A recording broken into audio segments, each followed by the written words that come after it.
Criminalidade do bairro Belo Monte preocupa os moradores da região. Benguela acolhe a partir de amanhã um congresso hospitalar da região sul. Mais de 10 mil pessoas participaram da Expo Gambos na Huila. Estado da Palestina vai ser reconhecido. O anúncio é do Reino Unido. É domingo 21 de setembro de 2025. Vamos informar.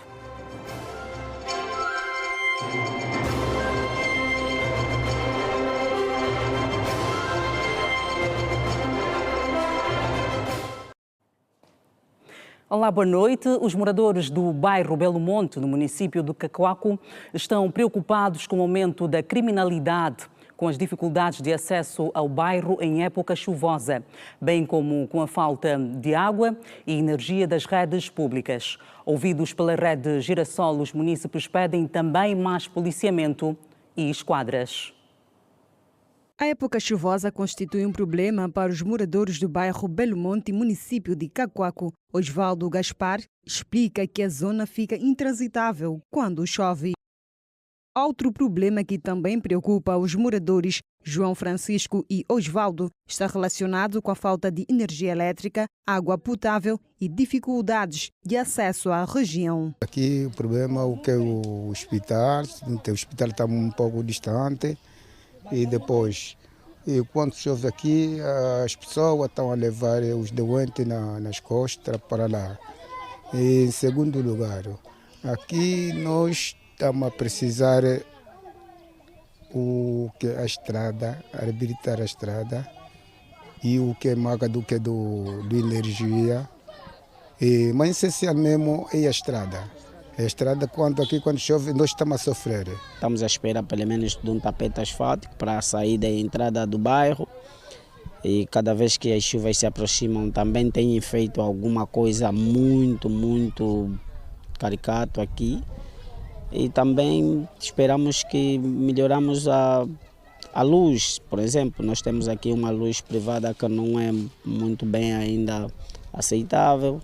Queremos uma luz já aquilo que é o Estado a aplicar, que é a pré-pago. No que toca à criminalidade, Júlia e Joaquim contam que há pouco menos de uma semana voltaram a viver momentos de terror. Não estamos mais conseguindo dormir durante os dias porque o bairro já estava bom. Agora estamos a ver que os que estavam a amedrontar o bairro então tentaram mais voltar de novo. Não param.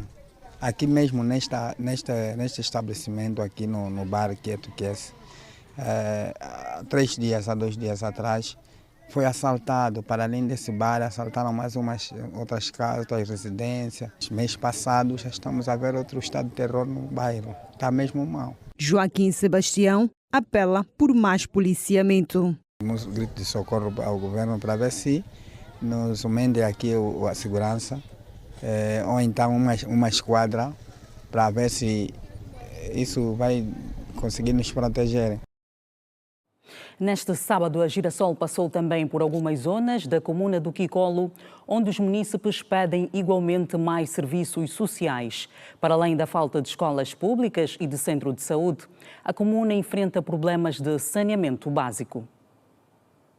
Tempo que nós viemos viver aqui, 2005, essa vala ainda não existia, mas de que meteram um túnel ali, de cima aí na estrada, ele deita água, pronto, nós que estamos lá da vala sofremos mesmo. Pedir mesmo, estamos a clamar e a pedir ao nosso governador, por favor, que nos ajudem, olhem para essa vala, olhem para esse povo que está vivendo, esse povo do Balumuca, Boa Esperança 3. Este não é só o grito de socorro de Dona Hilda e Dona Sandra, que moram no bairro Balumuca há mais de 15 anos, mas é de todos os moradores. Só temos escolas privadas, não temos escola do Estado. Tem mesmo menino nesse bairro que não estão a estudar. Tem mães que não têm condições de pagar a escola do filho. Não temos água quando apenas os chafariz tem. Um bairro desse grande só tem 3 chafariz, é uma pena.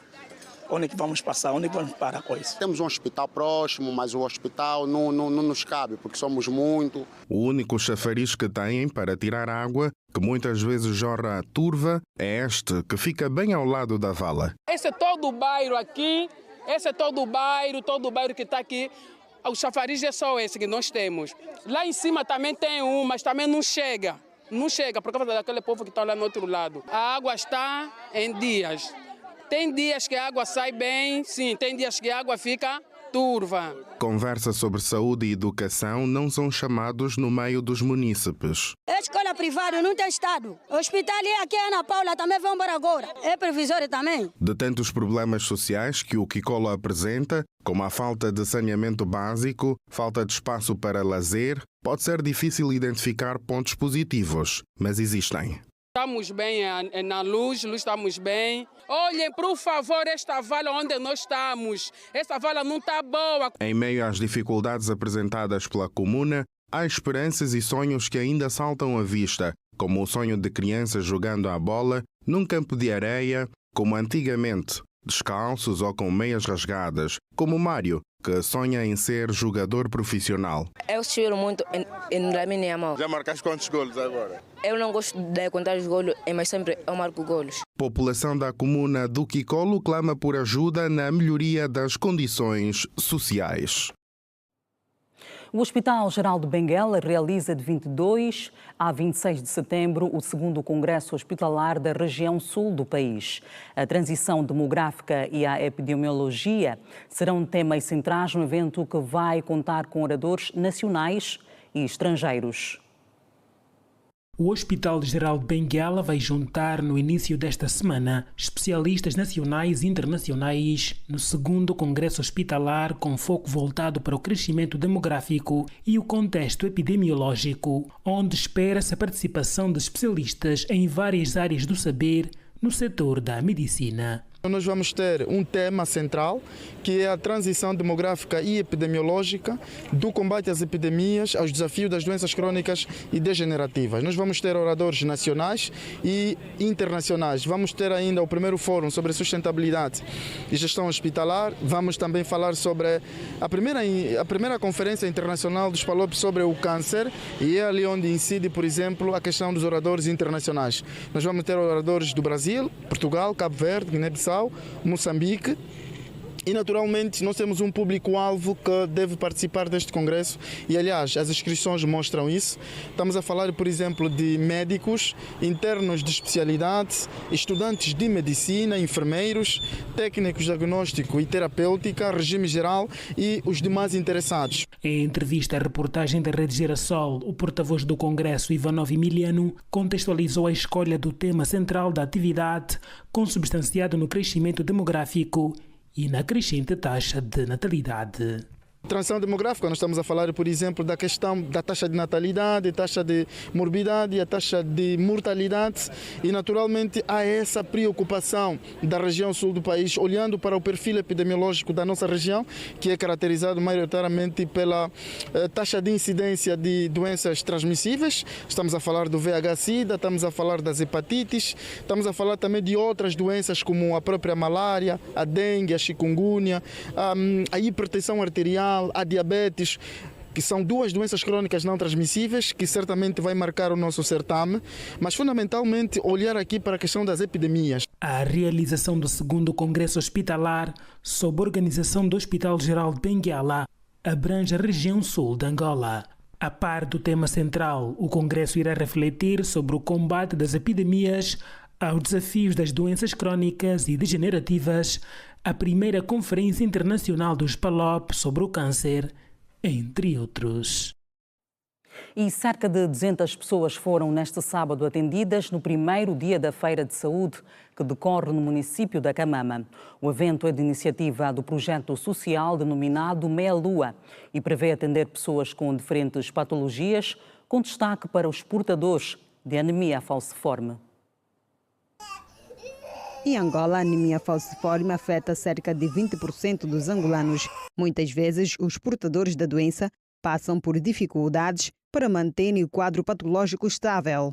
Desses 30% da nossa população portadores da anemia falciforme, eventualmente, por ano, nascem mais de 3% de doentes com a doença. A dificuldade é mais no setor de medicamentos e no setor de atendimento, no setor hospitalar. Por quê? Porque temos ainda poucos centros de saúde para aquilo que é o número de crianças que realmente padecem dessa doença. E os medicamentos realmente são muito caros. Não praticamente fizemos em todos os meses. Fizemos de 2 em 2 meses ou de 3 em 3 meses.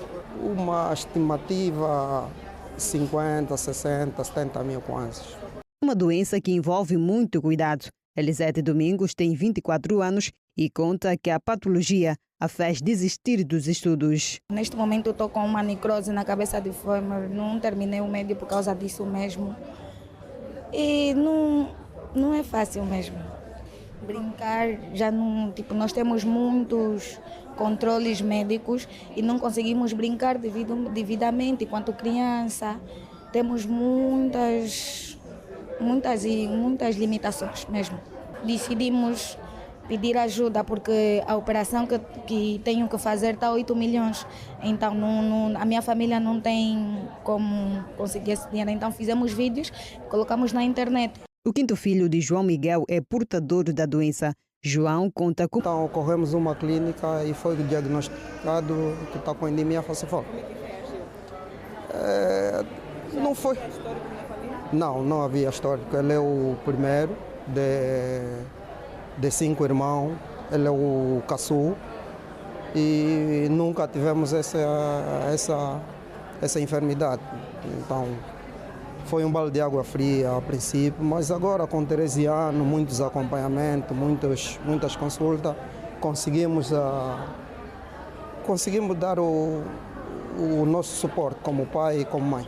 Com o intuito de ajudar as pessoas com anemia falciforme, Princesa Gomes, mãe de uma criança drepanocítica, criou o projeto social Mídia Lua, que realizou neste sábado uma feira de consultas gratuitas que atendeu cerca de 200 pessoas. O nosso projeto tem este objetivo, que é a consulta de forma gratuita, o apoio medicamentoso às famílias em situação de vulnerabilidade. Por agora, no município da Camama, nós vamos fazer hoje o projeto, porque vamos fazer apenas para um dia, porque é uma fase experimental, e nós esperamos atender até 200 famílias.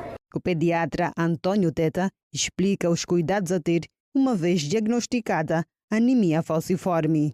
Quando eu sei que eu sou portador da doença, quando tiver que arranjar alguém, tenho que acautelar-me no sentido de não arranjar um parceiro ou uma parceira portadora, para evitar nascimento de novos doentes. E a prevenção das crises tem várias formas. Começa-se primeiro com prevenir as infecções, prevenir as crises dolorosas, aquilo que provoca dor na criança, né? Incentivar a beber muitos líquidos, incentivar que vão à consulta para fazer as vacinas e as consultas de rotina. A doença é uma das principais causas de mortalidade e morbidade infantil, especialmente em regiões como a província do Ambo. Sob o lema O Bom Mergulho começa com a prevenção e vigilância, o Comando Provincial dos Serviços de Proteção Civil e Bombeiros, em Benguela, realizou neste sábado o ato de abertura da época balnear 2025-2026, que teve lugar na Praia Morena, onde foram apresentados os recursos humanos e materiais para cobertura aos presumíveis casos de afogamento. Em terra e no mar, o Corpo de Proteção Civil e Bombeiros de Benguela demonstrou estar pronto para acudir situações que coloquem em causa os banhistas em mais uma época onde a afluência de cidadãos às praias é maior. No ato que serviu de abertura oficial da época balnear, foram apresentados o Corpo de Nadadores Salvador, bem como os meios de salva-vidas. Na sua intervenção, o delegado provincial dos Serviços de Proteção Civil e Bombeiros apresentou alguns dados estatísticos inerentes à época balnear passada. Graças ao profissionalismo e espírito de missão das nossas equipas, conseguimos salvar 17 vidas, o que representa, mais do que número, significa famílias completas, sonhos preservados e comunidade que permanecem unidos. Contudo, não podemos esquecer que tivemos momentos difíceis. Em algumas situações, a falta de recursos fomos colocados à prova, quer pela dimensão das ocorrências, quer pela dispersão das nossas zonas balneares.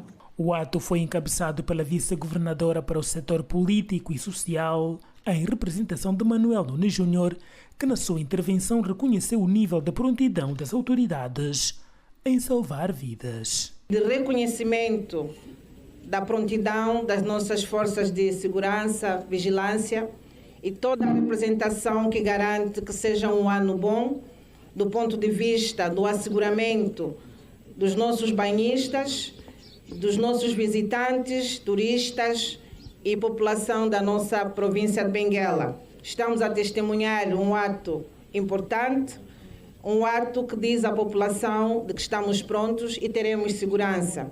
A cerimônia oficial da época balnear é igualmente uma forma de apelo aos utentes que frequentam as praias de Benguela, tal como fez referência o porta-voz do Corpo de Proteção Civil e Bombeiros de Benguela. Este momento também marca um momento que alguma mensagem preventiva é passada em torno da época balnear que hoje deu o seu ato de abertura, para que de forma muito técnica e conforme o nosso compromisso de garantir vidas, a partir dessa abertura iremos elevar a nossa carga operativa a nível das praias vigiadas de Benguela para garantir que todos aqueles que assim afluírem às zonas balneares tenham um sentimento de segurança, conforme já é habitué garantir essa segurança a todos que têm visitado as praias de Benguela. A par dos discursos, a cerimônia contou igualmente com bênção ao mar,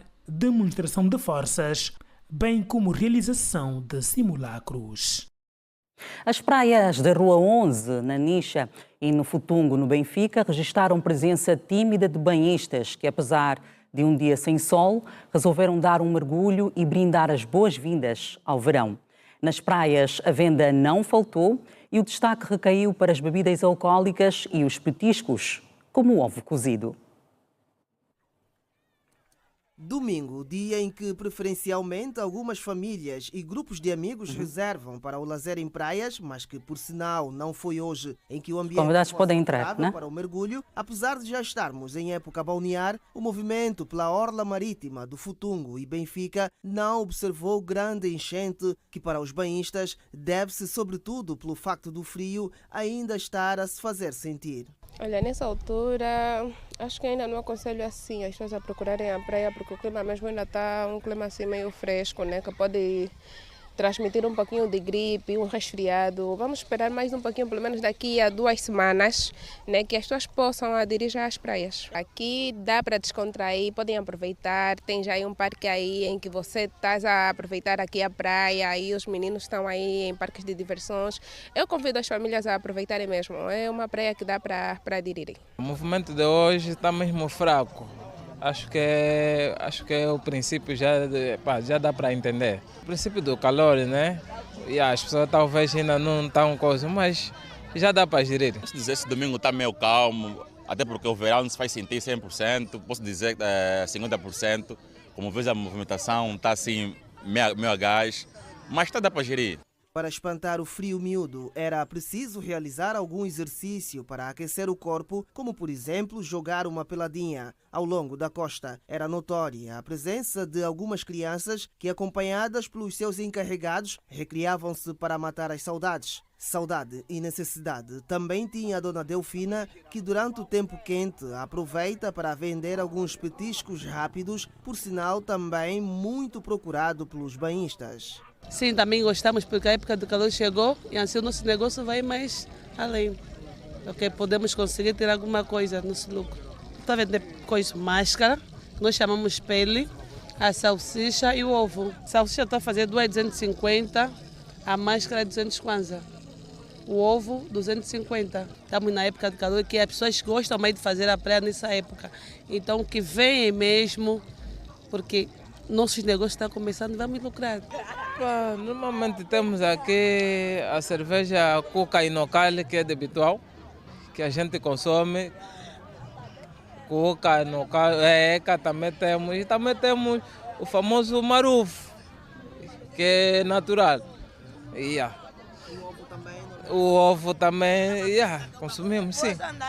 Para a conservação do espaço público que tem servido para o lazer, os cidadãos deixaram um apelo. Como os meus filhos estavam a pedir, mamãe, vamos à praia. Por isso vim só trazer eles para acompanhar eles, o movimento, como é que está. Quando nós viemos às praias, devemos saber cuidar do lugar onde nós estamos com as nossas crianças, as nossas famílias, que devemos cuidar bem.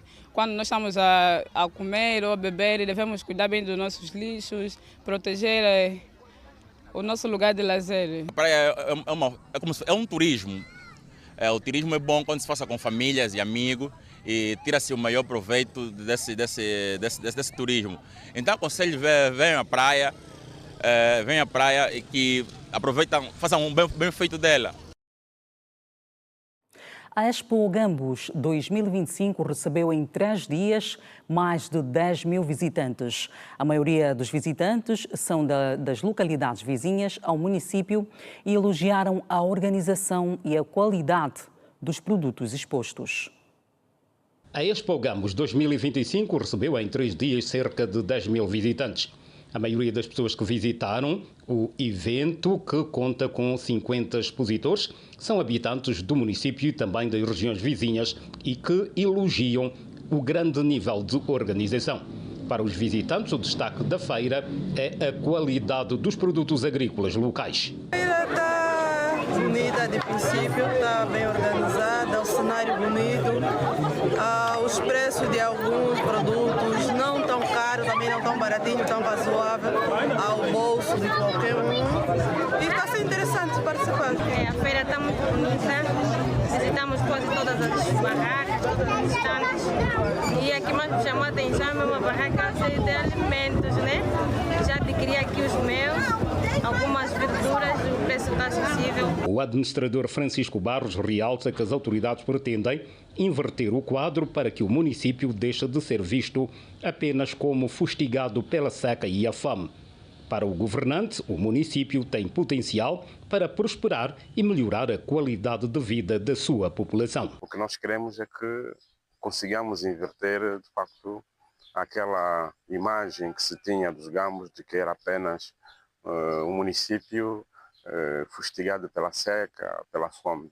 Queremos inverter esse quadro para ser também um município próspero, um município onde o bem-estar das comunidades seja realmente um facto.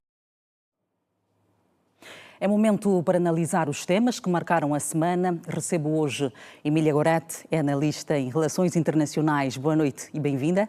Boa noite, muito obrigada à Rede Girassol. E também Mário Saveto, que é economista. Boa noite e bem-vindo. Boa noite a quem nos acompanha. Muito bem, vamos aos temas então. Já está em vigor o novo salário mínimo nacional que passou de 70 para 100 mil kwanzas. Chega numa boa altura, Mário Saveto. Falar de salário é desafiante, mas aplaudimos, encorajamos e concordamos que, apesar de ser tardia, mas chegou. O ajustamento salarial é um daqueles pressupostos que define e dá poder às famílias. E 100 mil como salário mínimo nacional ainda não é o mais desejado possível para acudir e mitigar o poder de compra das famílias, mas é um passo que o Estado deu e acreditamos que o Estado, enquanto ente de bem, vai continuar a fazer e queremos crer, passo o termo, que efetivamente se reajuste os salários 100% para equilibrar aquilo que é a ratio do mercado e o poder de compra das mesmas famílias. Muito bem. Com este aumento, Emília Gorete, Angola passará a ocupar a 6ª posição entre os países da SADC quanto ao salário mínimo nacional? Sim, com certeza. Mas é importante darmos nota que o nosso maior problema atualmente não é o valor dos salários, e sim o valor dos produtos em si. Porque de nada nos serve estarmos a fazer esses ajustes se as pessoas vão continuar a não ter poder de compra, porque o nosso grande desafio é devolver às famílias o poder de compra. E o poder de compra não se devolve com aumento de salários, mas sim com ajustes estruturais e conjunturais na economia real. Pensa que deve haver aqui um equilíbrio entre o preço dos produtos e também o salário mínimo? Exatamente. Tem de haver uma redução circunstancial do preço dos produtos e de serviços para que as pessoas consigam beneficiar desse aumento. E ainda olhando para os assuntos ligados à economia, o Banco Nacional de Angola decidiu reduzir a taxa base de juro de 19,5% para 19%. E em causa está, segundo o governador do Banco Central, a trajetória da redução da inflação em Angola. Mário. É interessante. Acreditamos que já tínhamos uma taxa de 21% e o Estado muito fez para baixar até 19,5%. Na linguagem normal e econômica, isso vamos trazer a perspectiva macroeconômica, normalmente quando se reduz as taxas de juros da coordenação, vamos a falar do Banco Nacional, estamos a abrir o conceito de diversificação da economia. Ou seja, o Estado vai conseguir investir se tivermos taxas baixas. O grande problema estava excessivamente nas taxas altas. Por cima, vamos falar os financiamentos, os créditos, os endividamentos e aquelas fontes de receita que temos interna. Com o baixar da taxa de juro, vamos começar a pensar na baixa inflação. Isto quer dizer que aos poucos, na medida que vai baixando, vamos também equilibrando o poder do sistema monetário e cambial nacional e começamos a pensar no investimento local. Para a cedência de crédito, valorizamos mais as empresas, porque vão poder recorrer às instituições bancárias e comerciais para a cedência de algum financiamento e aos poucos começamos a reduzir e pensamos na verdadeira efetiva diversificação da economia. Emília Gorete. Pensa da mesma forma? Eu queria tentar simplificar para as pessoas lá em casa perceberem o que é que realmente vai acontecer. Essa baixa significa que as empresas ou particulares que estiverem a precisar de qualquer tipo de investimento podem recorrer às instituições financeiras para pedir crédito, que o Estado baixou a taxa para que os bancos comerciais possam injetar mais capital na economia. Quem vai beneficiar desse capital pode usar este dinheiro para os seus investimentos, quer ele de ordens que têm a ver com tecnologia, materiais ou coisas parecidas. O grande porém que nós podemos colocar aí é que o Banco Nacional de Angola funciona ou deve funcionar com aquilo que são as regras internacionais. E por mais que ele imponha este incentivo à economia local, é importante termos em atenção que, infelizmente, os investidores locais, mesmo aqueles que se dedicam à produção local, ainda dependem de questões ligadas à importação, quer importação de tecnologia, como de importação de matéria-prima ou de materiais para os seus negócios. E isso faz com que, independentemente do país de origem destas importações, esta medida pode não resolver todos os nossos problemas. A redução é válida, não é... Podia ter baixado um bocadinho mais, mas colocar mais dinheiro na economia não vai resolver os nossos problemas. Nós temos é que tentar criar mecanismos para controlar a inflação, porque o nosso maior problema é, com certeza, a inflação. Porque a nível internacional, estima-se que pode acontecer por fatores externos, que não têm só a ver com a economia angolana, que essa medida não tenha os efeitos desejados, porque pode daqui para frente não se conseguir controlar as taxas de inflação. Mário. Pronto, eu percebo contrariamente, respeitando a posição da minha colega, mas aqui a ideia é muito mais pragmática. Normalmente a coordenação econômica, antes de alterar, reduzir ou baixar alguma taxa, recorre ao mercado internacional, por conta dos nossos endividamentos e empréstimos que temos tido. Normalmente nós recorremos a financiamento por conta das taxas. Nós pagamos muito mais alto quando encontramos também taxas altas. Quando temos taxas baixas, então conseguimos equilibrar o nível de endividamento e pensamos nas receitas. Por conta de quê? De que temos excessivamente alguns financiamentos que vamos injetar na nossa economia e pensa-se com o injetar este financiamento, tirar maior proveito nas receitas que poderá alavancar aquilo que é a estrutura econômica do país. Vamos acreditar que alguma coisa vai surtir efeito. Mas o mercado internacional funciona com eventos. Eventos acreditar. Que não se conseguem controlar. Vamos acreditar. É uma medida e é um processo. Acreditamos que tudo é um passo. E o Estado tem feito alguma coisa. Acreditamos que alguma coisa tende a melhorar, mas terá que envolver todos os atores sociais. As empresas, a sociedade civil, as instituições bancárias devem funcionar e dar algum input nisto. Alguma coisa vai melhorar. Temos que ter confiança. Muito bem, vamos então avançar para um outro tema.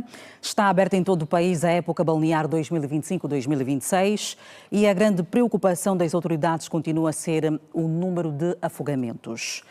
Já que a época balnear 2024-2025, mais de 600 pessoas morreram por afogamento. Mário Saveto. Este é um momento crucial e um momento de muita reflexão, porque dos que foram com os afogamentos são nossos familiares, são nossos vizinhos, são nossos entes queridos, e percebe-se que agora que se avizinha, que chega a época balneária, exige de nós, sociedade, de nós, população, cidadão, primeiro o conceito de ir ao lazer. Eu vou à praia para fazer o quê?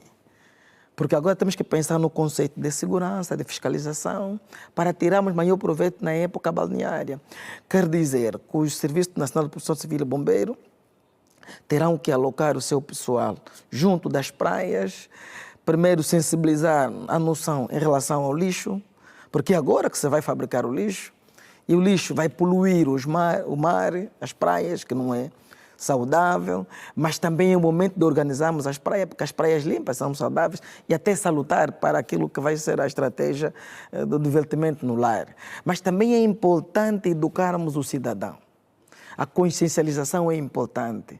Existem nas praias zonas de riscos, estão prescritas. Ali não se deve banhar, mas às vezes nós também somos teimosos. Então aqui a noção de que, independentemente dos afogamentos, nós também temos tido cota parte do problema. Precisamos mudar o paradigma. Temos de perceber quando podemos entrar na água, como devemos entrar na água e quando, na eventualidade de não saber nadar, a quem é que eu vou pedir ajuda, de tal modo que evitemos as mortes desnecessárias nas praias. Muito bem. E o Serviço de Proteção Civil e Bombeiros fala em mais de 500 salva-vidas para a presente época. Este número é suficiente para todo o país, Emília Gorete? Olha, eu não lhe consigo dizer se o número é suficiente, porque acredito que os esforços que foram medidos é para tentar, no mínimo, mitigar aqueles que têm sido os acidentes nas praias. Mas nós temos que abrir aqui um parênteses para não estarmos só a atribuir responsabilidades às instituições e sim colocarmos essa conversa nas famílias, porque eu acho que muitos destes acidentes é por questões de literacia, é porque as famílias precisam sentar e conversar, sobretudo com os adolescentes, que uma boa parte dos acidentes se registram nessa faixa etária, conversar com os adolescentes e tentar impor ou incuti-los na cabeça alguns limites porque muitos dos afogamentos são mesmo por atitudes negligentes, mas é uma atitude negligente de quem não tem quase conhecimento nenhum. Então é importante não esperarmos que as instituições façam o seu trabalho sozinho e imputar também a responsabilidade das famílias para conversar com os filhos, para conversar, para aumentar a vigilância, para ter consciência de que estes acidentes podem ser evitados e que nós não podemos estar sempre a noticiar aumentos de casos de afogamentos, que isso acaba por prejudicar a própria sociedade em si. Muito bem. Sim. E, como vimos na peça, também o momento balneário é oportuno para os negociantes. E aqui o nosso apelo vai para as pessoas que vão fazer os seus primeiros negócios junto das praias. A nossa grande recomendação é moderação na venda de bebidas alcoólicas. Porque essas bebidas alcoólicas, se não forem acauteladas, não forem controladas, depois cria algum desequilíbrio.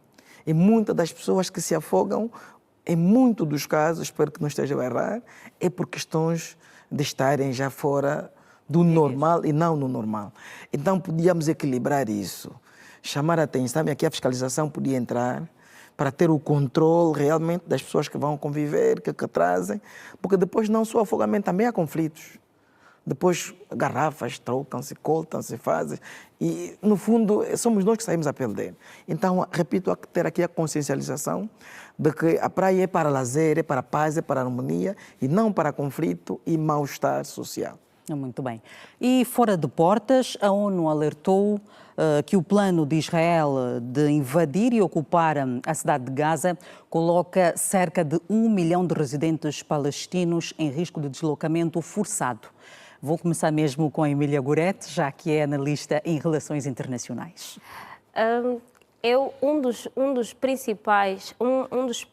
Uma das principais questões do mundo atualmente são os refugiados que as guerras ou que os conflitos a nível do mundo, não falo só especificamente do conflito israelo-árabe, mas estou a falar mesmo das próprias guerras em si no mundo todo.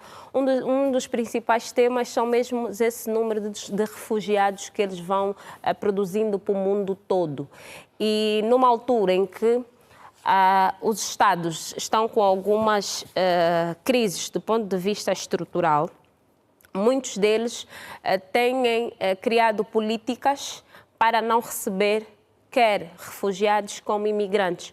Por quê? Porque a Declaração dos Direitos Humanos é muito clara nesse sentido, onde não basta receber estas pessoas, mas que a eles deve ser atribuídos todos os direitos e garantias, porque eles estão à procura de proteção e de melhores condições de vida. Estando a proliferar uma série de conflitos no mundo todo, acabam por estar a produzir estes deslocados que a maior parte dos países não quer receber, e os que até têm portas abertas para receber não estão em condições de receber pelos seus problemas estruturais. O mundo vem vivendo questões muito ligadas com problemas econômicos, fruto de guerras em zonas que acabaram por se tornar em pulmões mundiais. A título de exemplo, nós podemos utilizar a guerra da Rússia e da Ucrânia. A Rússia e a Ucrânia juntas são dos maiores importadores de trigo do mundo. Então, automaticamente, todos os países que dependem dessa importação acabam por ser afetados por esse conflito, e nós temos a noção do que é que o trigo representa para a maior parte das nações. Então, nós temos que ter em atenção estes detalhes para avaliarmos estas questões dos refugiados. É uma questão que preocupa o mundo, preocupa a própria ONU, mas este conflito tem muito mais sensibilidades do que parece.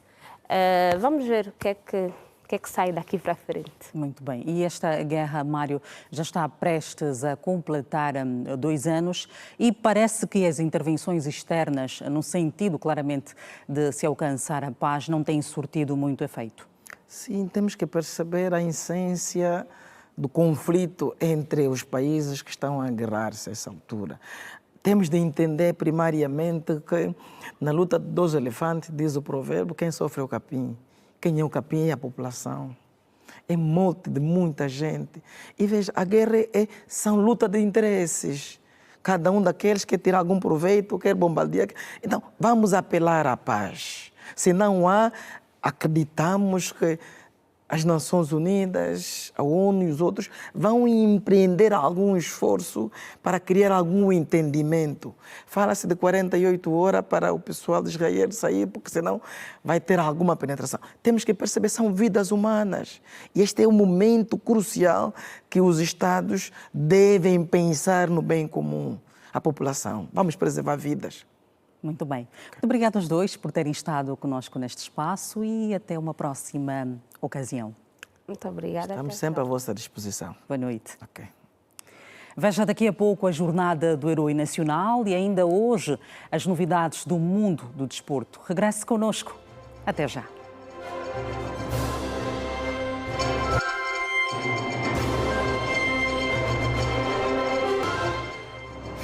Estamos de regresso às notícias. O Presidente da República e Presidente em exercício da União Africana, João Lourenço, participou neste domingo numa mesa redonda de alto nível nas Nações Unidas da União Africana, onde partilhou a sua visão sobre como o setor privado pode ser mobilizado para viabilizar o potencial económico de África e o papel do Estado na criação de um ambiente de negócios que fortaleça os investimentos e o acesso ao capital no continente africano para promover um desenvolvimento sustentável. João Lourenço defendeu que a África se pode afirmar como um parceiro estratégico da modernização das infraestruturas, da integração regional e da elevação do bem-estar social das populações. Disse ainda que a capacidade de África para realizar os seus grandes objetivos no plano do desenvolvimento económico assenta nos recursos naturais abundantes de que dispõe na sua população jovem e dinâmica, nos mercados consumidores em acelerado crescimento e no conjunto que lhe confere condições únicas para atrair investimentos, gerar valor acrescentado e consolidar cadeias de valor regional.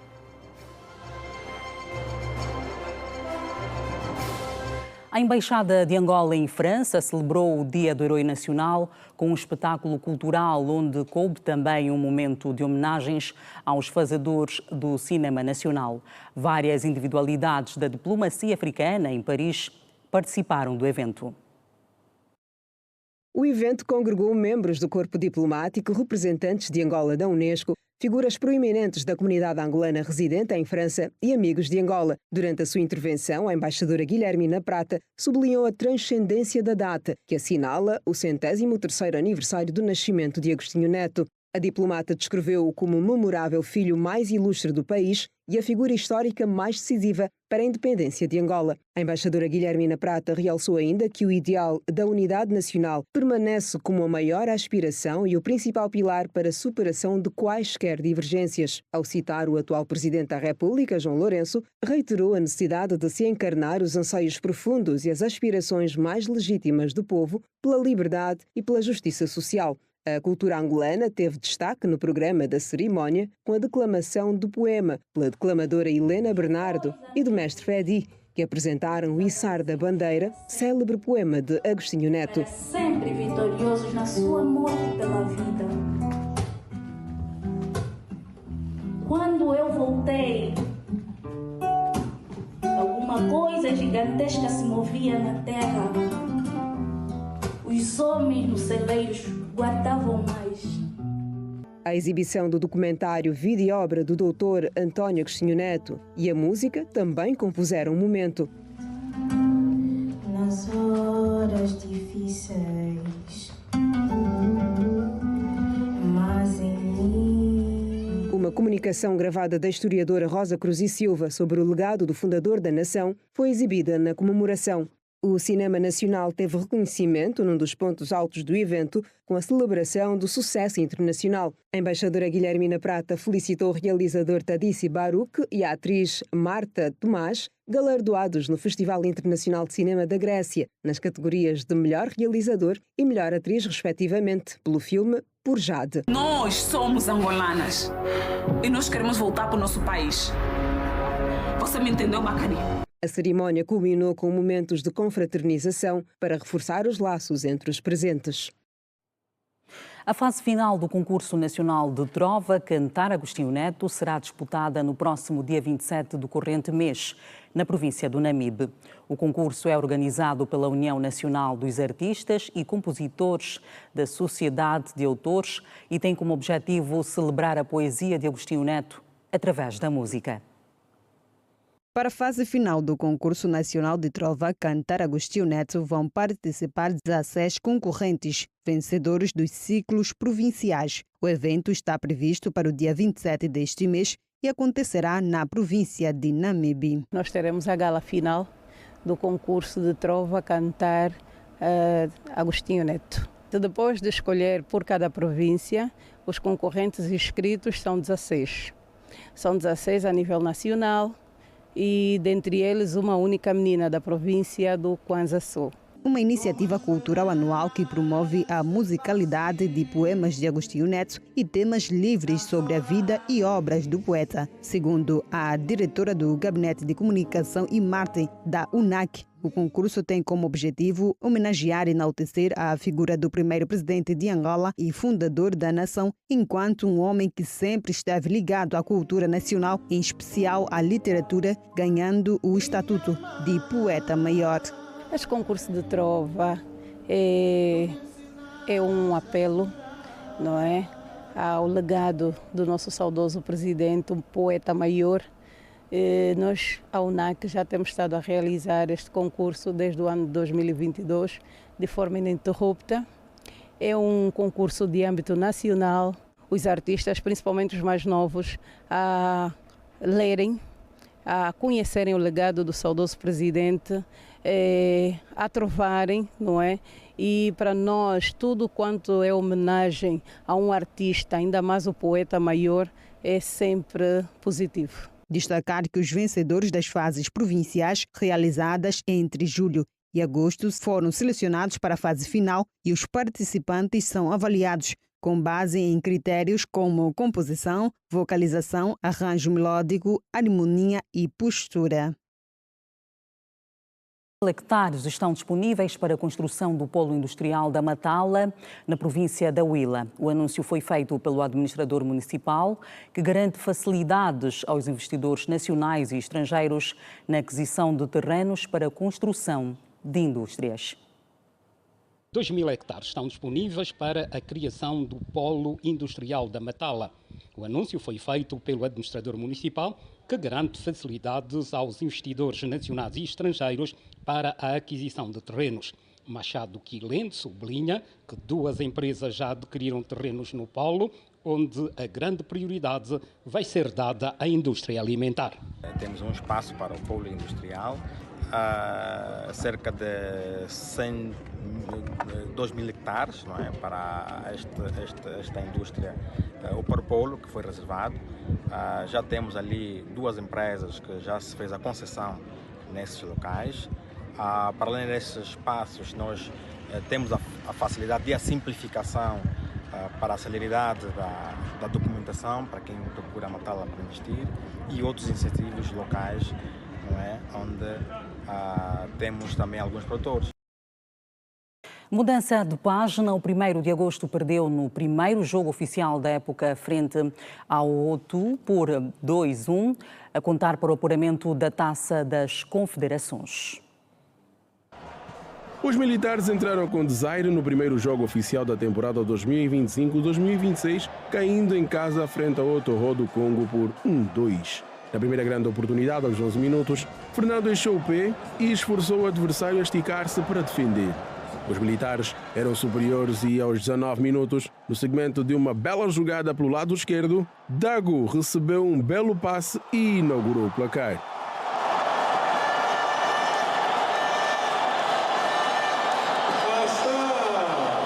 Depois, a equipa da casa pecava nas finalizações e o adversário, antes do intervalo, conseguiu igualar o placar, com o tento do avançado Wilfred Nkaya. Ao intervalo, um igual era o marcador. Aos 53 minutos, veio o bis do avançado Nkaya, depois de uma desorganização da defesa militar. 2-1 foi o resultado final, uma derrota que vai ficar um pouco difícil para o clube militar ir à busca da vitória em casa do adversário na segunda mão, que acontece no próximo domingo. O Petro de Luanda venceu o Cercle de Joaquim das Ilhas Maurícias em Port Louis neste sábado por 3-0, em jogo referente à primeira mão da penúltima eliminatória de acesso à fase de grupos da Liga dos Campeões Africanos. Aos intervalos, os tricolores já venciam por 2-0. Os golos da formação tricolor foram apontados por Beni Dias, Tiago Reis e Mateus Amaral. Com este resultado alcançado nas Ilhas Maurícias, os tricolores estão a um passo da fase de grupos da Champions de África.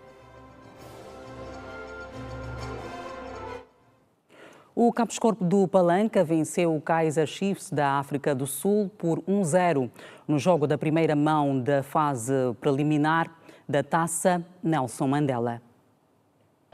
A partida entre Cabos Corpo e Kaizer Chiefs teve um início eletrizante, com as duas equipas a tentarem ganhar o domínio do meio-campo. Os forasteiros procuravam visar a baliza defendida por Anselmo e criavam jogadas de perigo que pudessem resultar em golo. Entretanto, o Cabos Corpo queria dar cabo da equipa que veio da cidade do Cabo, respondendo na mesma moeda. Contudo, o nulo permaneceu até ao apito para o descanso. A segunda parte foi pautada pelo equilíbrio, com sinal mais para a formação da Rua F do Palanca, mas não conseguia desfazer-se da cortina defensiva do Kaizer. Beto Bianchi, não satisfeito com o resultado, mexeu na equipa a fim de dar outro rumo ao encontro. Parecia que o hispano-brasileiro sabia que a solução estava no banco, pois o recém-entrado Júlio, numa jogada de insistência, abriu o marcador. Estava feito 1-0.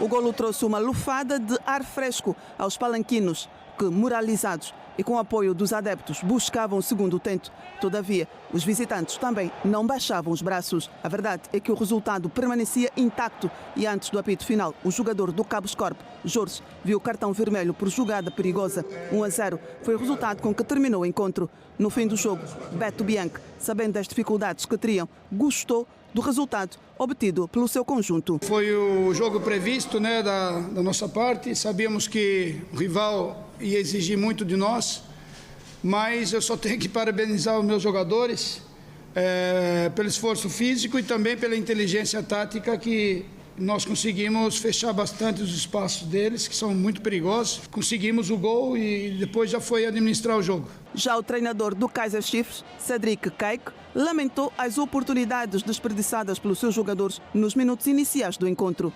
We were too shy to get on the... Creio que nós, por alguma razão, demos a iniciativa do jogo ao adversário, mas ainda assim não senti. Jogamos melhor, estivemos por cima deles, conseguíamos chegar ao último terço do campo, mas na finalização faltava alguma coisa e, infelizmente, é uma daquelas situações em que infelizmente não conseguimos concretizar.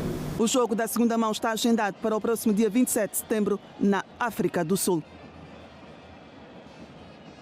É tempo para analisar o desporto com a Aquá, que já cá está. Aquá, boa noite, bem-vindo. Boa noite, Manuela, eu e nossos telespectadores. Aquá, começamos este momento olhando para a vitória da seleção feminina de handball neste torneio que aconteceu no nosso país. Sim, Manuela, apesar de não ser especialista no handball, felizmente e pude acompanhar os 3 jogos realizados pela nossa seleção, apesar de a seleção no jogo de ontem ter sentido muitas dificuldades para vencer Portugal, mas o grande objetivo foi conseguido, com uma vitória muito apertada, vencemos por uma, mas ainda assim, pronto, o troféu acabou por ficar cá em casa e para o bem de todos os angolanos. Estamos de parabéns. Estamos, sim. Como é que analisa a entrada das equipas angolanas nas afrotaças? Bem, diria que, pronto, quer o Ilhéte, quer o 1º de agosto, infelizmente, entraram com o pé esquerdo, principalmente o Ilhéte, que acabou por perder em casa uma derrota muito pesada, 3-0. O 1º de agosto esteve a ganhar, infelizmente deixou-se também de virada e acabou por perder 2-1. Já o Petro, num jogo em que foi jogar no campo do adversário, conseguiu uma vitória boa, 3-0, que lhe dá algum conforto para o jogo da segunda mão.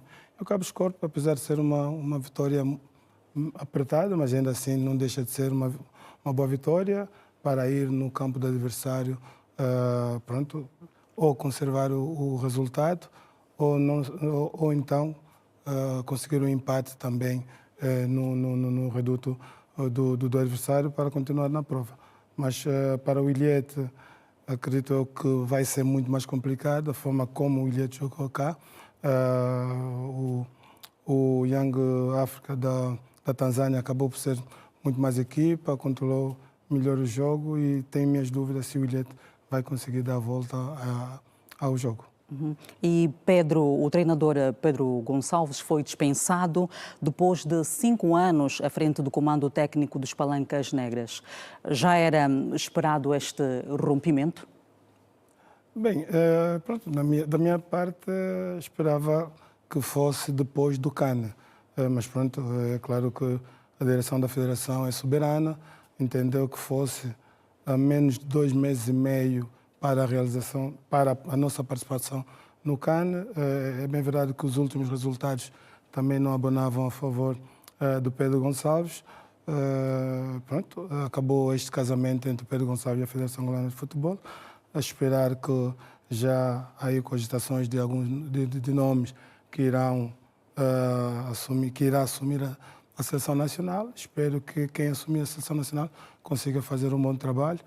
Está muito apertado, porque daqui a mais 16 dias ou 15 dias a nossa seleção terá o jogo contra o Eswatini e depois contra os Camarões.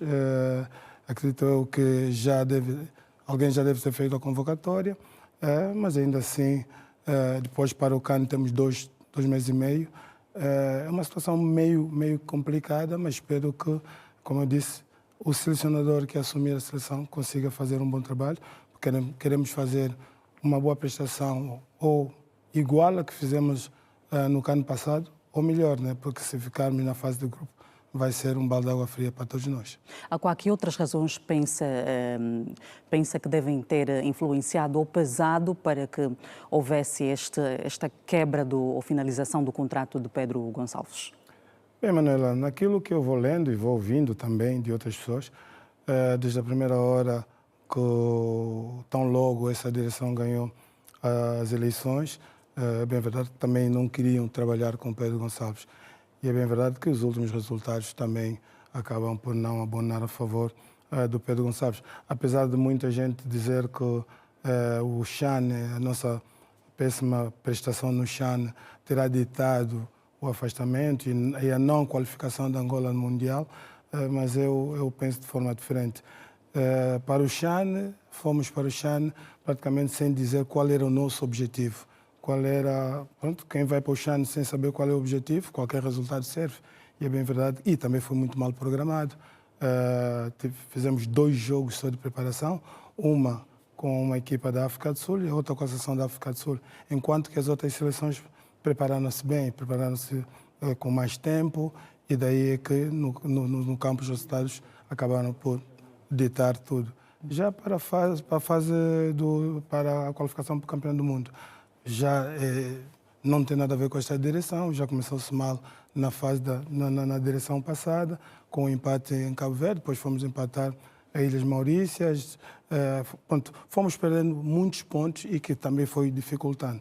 É bem verdade que a derrota aqui diante da Líbia, que para muitos pensava que caso ganhássemos a Líbia, e teríamos ainda a hipótese de sonhar com o Mundial, que não, porque nós iríamos continuar,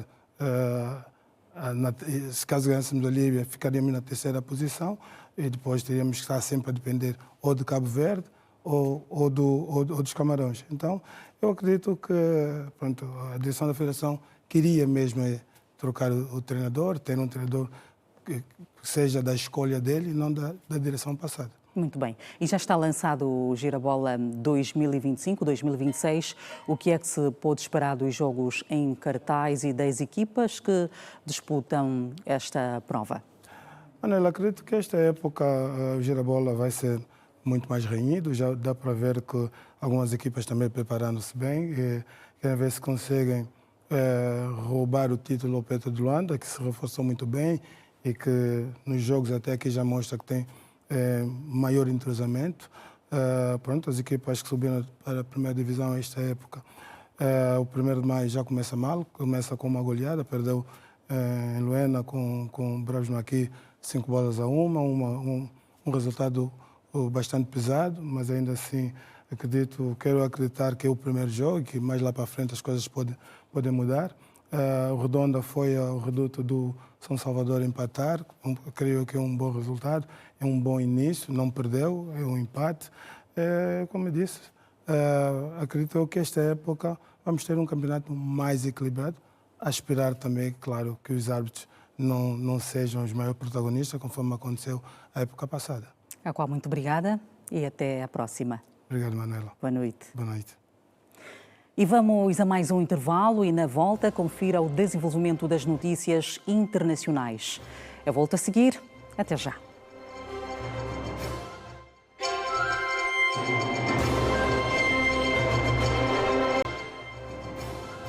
Um ato político de massas reuniu neste sábado militantes, amigos e simpatizantes do MPLA, partido que sustenta o governo. No evento, os participantes manifestaram apoio incondicional ao líder, o presidente João Lourenço. O campo do Quicolo, no município de Cacoaco, foi pequeno para albergar as centenas de militantes do MPLA que neste sábado marcharam em apoio ao líder do partido, João Manuel Gonçalves Lourenço. Estão aí hoje os militantes.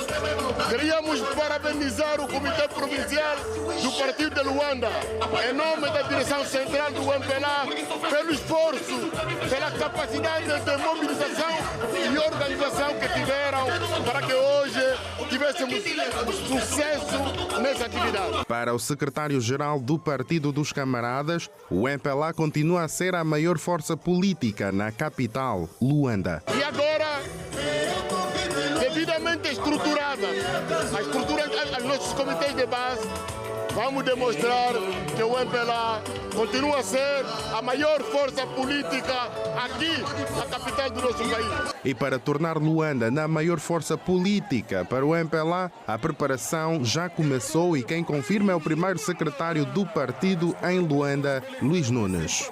É uma demonstração que o MPLA está vivo.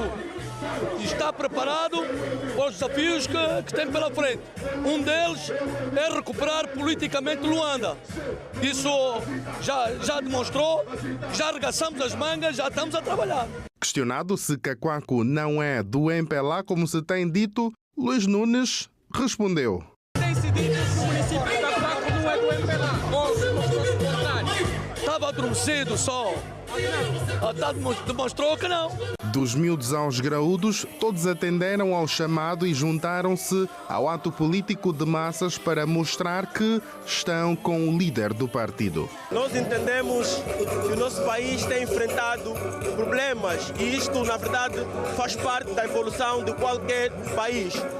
O MPLA, como o partido no poder, tem políticas para trabalhar e trazer soluções para os problemas que o nosso país enfrenta durante o próximo mandato. Quilamba diz bem alto, está com o camarada presidente João Lourenço. Quilamba, Tupastava, nós estamos firmes com o presidente João Gonçalves Manuel Lourenço. Conta com Quilamba! O ato político de massas não para por aí. Nos próximos dias seguirá para outros municípios de Luanda. O ex-presidente do Malawi, Peter Mutharika, assumiu uma liderança inicial nas eleições desta semana, de acordo com resultados provisórios já divulgados. O assunto está em destaque no Compacto Internacional. Mutharika tem aproximadamente 51% dos votos expressos, numa quarta parte dos conselhos municipais do país, em comparação com 39% de Chakwera. A informação foi prestada pela Reuters neste domingo. Os observadores das eleições previam que o voto de 16 de setembro seria uma corrida a dois, entre Mutharika e Chakwera, os dois candidatos dos dois maiores partidos do Malawi. Nos 5 anos desde que Chakwera, de 70 anos, assumiu o cargo, o Malawi enfrentou uma estagnação económica, um ciclone e uma seca destruíram colheitas e aumentaram a insegurança alimentar, enquanto a inflação tem estado acima dos 20% durante mais de 3 anos. Mutharika, de 85 anos, que esteve no cargo de 2014 a 2020, tem feito campanha com promessa de um regresso a dias melhores. Durante o seu mandato, foi creditado com a redução da inflação e a melhoria de infraestruturas, mas os críticos acusaram-no de nepotismo. O referendo de domingo sobre a Constituição na Guiné pode ver um retorno do governo civil após 4 anos sob a junta permitiria ao líder militar do país candidatar-se à presidência, atualmente proibido pela lei guineense. A campanha do referendo tem sido dominada por um impulso a favor do voto sim. O regime militar dissolveu mais de 50 partidos políticos no ano passado, numa medida que alegou ser para limpar o tabuleiro político. Semanas antes do referendo, suspendeu os 3 principais partidos da oposição, tornando impossível para eles organizarem comícios. Mais da metade da população não sabe ler nem escrever, o que significa que apenas obtêm informações sobre a nova Constituição a partir do governo militar.